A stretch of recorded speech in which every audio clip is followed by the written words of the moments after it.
হাদিসের ভিতরে বলছেন মান ক্বালা বিহি সাদাকাত, যে ব্যক্তি কোরআন দিয়ে কথা বলে সেই সত্য কথা বলে।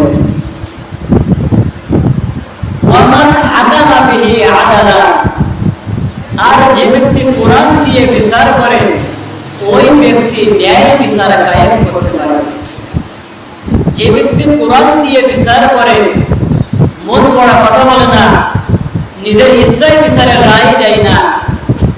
এখন তো আমাদের সমাজে বিচারের রায় দেওয়ার জন্য সর্বপ্রথম দেখা হয়, বিচারক দেখে ওই ব্যক্তি কোন দল করে, সে কি আমার দলের মানুষ না একেবারে বিরোধী দলের মানুষ। তারপরে দেখা হয় নির্বাচনের সময় ওই ব্যক্তি আমার জন্য কতটুকু শ্রম দিয়েছে। তো সব বিষয় বিচার বিবেচনা করে তারপর বিচারক রায় দেয়। এই রায়টা সঠিক হলো নাকি সঠিক হলো না, এটাই তারা মূল্যায়ন করে না। দেখেন কোরআন দিয়ে বিচার করলে কেমন ন্যায় বিচার হয়। ইসলামের দ্বিতীয় খলিফা, আমরা সকলেই তার নাম জানি, হযরত ওমর ফারুক রাদিয়াল্লাহু তাআলা আনহু। ওনার একটা ছেলে ছিল, নাম ছিল আবু শামা।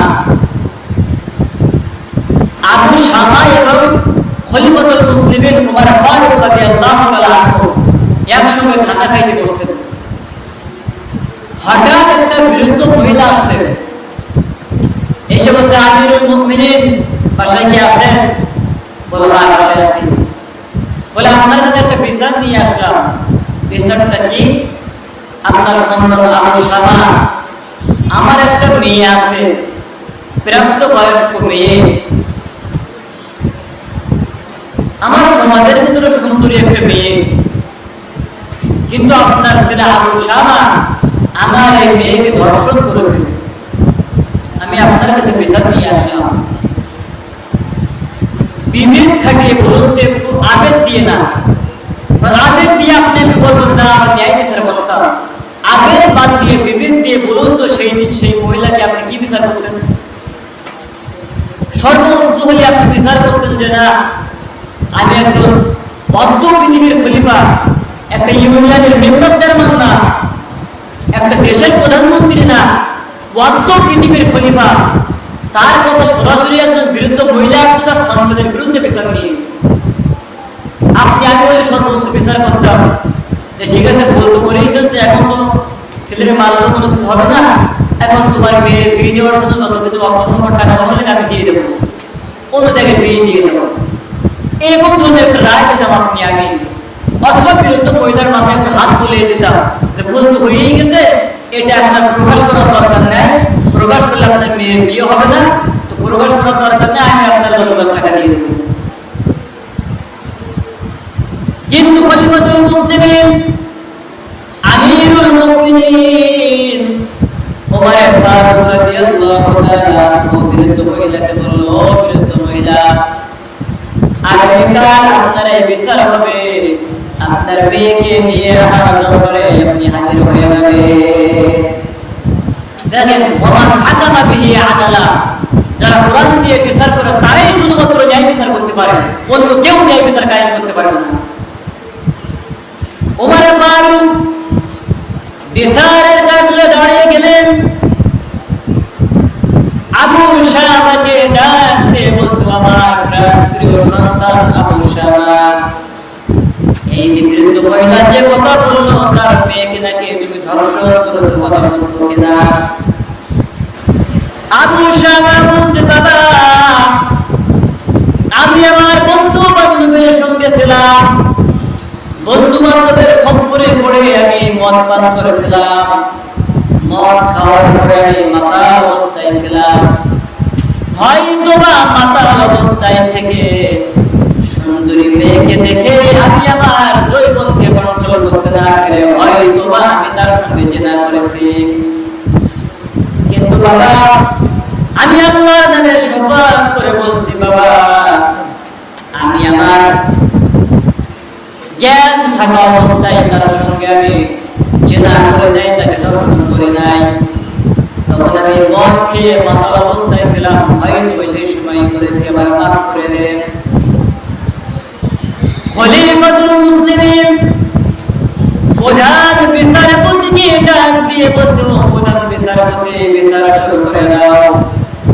কিন্তু সাবধান, ওমর ফারুক আমি আমার সন্তান আবু শামা অপরাধ করেছে, আমি অর্ধ পৃথিবীর খলিফা, এই জন্য কোনো বিচার এদিকে ওদিকে না হয়। আমি অর্ধ পৃথিবীর খলিফা, এই জন্য বিচার কোনো স্যাক্রিফাইস না হয়, একবারে সরল সোজা ভাবে কোরআন দিয়ে বিচার শুরু করতে হবে। প্রধান বিচারপতি বলছে, ওমর আপনি অর্ধ পৃথিবীর খলিফা, নাকি আপনি একজন সাধারণ মানুষ, নাকি আপনি রিকশাওয়ালা, নাকি আপনি ভিক্ষুক, দেখার সময় আমার নাই। বর্তমান সময় যদি ইউনিয়ন পরিষদের চেয়ারম্যানের কাছে বলা হয়, কোন একজন ইউপি সদস্য, কোন একজন মেম্বার যদি বলে চেয়ারম্যান সাহেব আপনি চেয়ারম্যান কিনা আমার দেখার টাইম নাই, এই বিচার এমন ভাবে করতে হবে, চিন্তা করে দেখুন সেই দিন পরিষদের ভিতরে কত বড় ভূমিকম্প শুরু হয়ে যাবে। অর্ধ পৃথিবীর খলিফার কাছে প্রধান বিচারপতি বলতেছে আপনি অর্ধ পৃথিবীর খলিফা, নাকি একজন ভিক্ষুক, নাকি রিকশাওয়ালা, এটা দেখার টাইম তো আমার নাই। আমি বিচার শুরু করব কুরআনুল কারীমের সূরা নূরের 2 নম্বর আয়াত থেকে। আল্লাহ রাব্বুল আলামিন সূরা নূরের 2 নম্বর আয়াতের ভিতরে বলতেছেন, আয-যানিয়াতু ওয়ায-যানি ফাজলিদু কুল্লা ওয়াহিদুম মিনহুমা মিয়াতা জালদা। যদি কোনো ধর্ষণকারী অবিবাহিত ছেলে এবং মেয়ে ধর্ষণ করে তাদেরকে 100 বেত্রাঘাত করতে হবে। আর যদি কোনো ধর্ষণকারী পুরুষ এবং মহিলা বিবাহিত হয় তাহলে তাদেরকে কোমর পর্যন্ত মাটিতে গর্ত করে পুঁতে ফেলতে হবে, তারপর বড় বড় পাথর মেরে মেরে তাদেরকে হত্যা করে দিতে হবে। এখন আমি কোরআন দিয়ে বিচার শুরু করব। আবু শামা অবিবাহিত ছিলেন, 100 বেত্রাঘাত করতে হবে। কিতাবের ভিতরে আসছে বেতের আঘাত করা শুরু করলো, আবু শামার শরীর থেকে রক্ত ফিঙ্কে দিয়ে বের হয়, চিৎকার করে কান্না শুরু করে দেয়। মারতে মারতে যখন 77, 78, 79 পর্যন্ত চলে গেল, আবু শামা অজ্ঞান হয়ে পড়ে গেলেন। 80টা বেত্রাঘাত যখন করা হলো, আবু শামা দুনিয়ার বিশ্বাস হারাম করে দিয়ে মৃত্যুবরণ করলেন। আবু শামা দাফন কাফন শেষ করে হযরত ওমর ফারুক তাকে দাফন কাফন শেষ করলেন, কবরস্থ করলেন।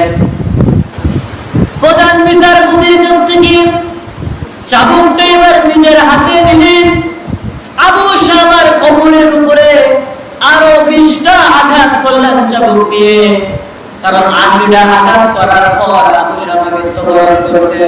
এখনো পর্যন্ত সঠিক বিচার হয় নাই, কারণ 20টা বেত্রাঘাত বাজিয়েছে। এই জন্য নিজের সন্তানের কবরের উপরে ওমর ফারুক রাদিয়াল্লাহু তাআলা আনহু এবার চাবুক দিয়ে 80টা বেত্রাঘাত করলো। কিতাবের ভিতরে আসছে যখন কবরের উপরে চাবুক দিয়ে আঘাত করা শুরু করলো, কবরের মাটিগুলো দুই দিকে ছুটতে শুরু হয়ে গেল। ওমর ফারুক বাসায় এসে তার সন্তান আবু শামা এই বালিশে মাথা দিয়ে ঘুমাইতো, বালিশটা বুকের সঙ্গে চাপিয়ে ধরে বাতাসে জোরে বন্ধ করে কান্না শুরু করে দিল। স্ত্রী বলছে, প্রাণপ্রিয় স্বামী, তারা যদি আজকে 50টা আঘাত করতেন আর 2 দিন পর আর 50টা আঘাত করতেন তাহলে সন্তানকে হারানো লাগতো না। নিজেই হুকুম দিয়ে নিজেই বিচার কার্য করে সন্তান মৃত্যুবরণ করেছে, এখন বালিশ বুকে নিয়ে কেন আপনি কাঁদেন? ওমর ফারুক সেদিন স্ত্রীকে জবাব দিয়েছিল, আমার প্রাণপ্রিয় স্ত্রী, এতক্ষণ পর্যন্ত আল্লাহর কোরআনের বিধানের কাছে আমার 2 হাত বাঁধা ছিল, আমি কোরআনের বিচার কায়েম করেছিলাম, এটা আমি আমার আল্লাহর পক্ষ থেকে হুকুম ছিল, হুকুমের কাছে আমি সীমাবদ্ধ ছিলাম, বাধ্য ছিলাম।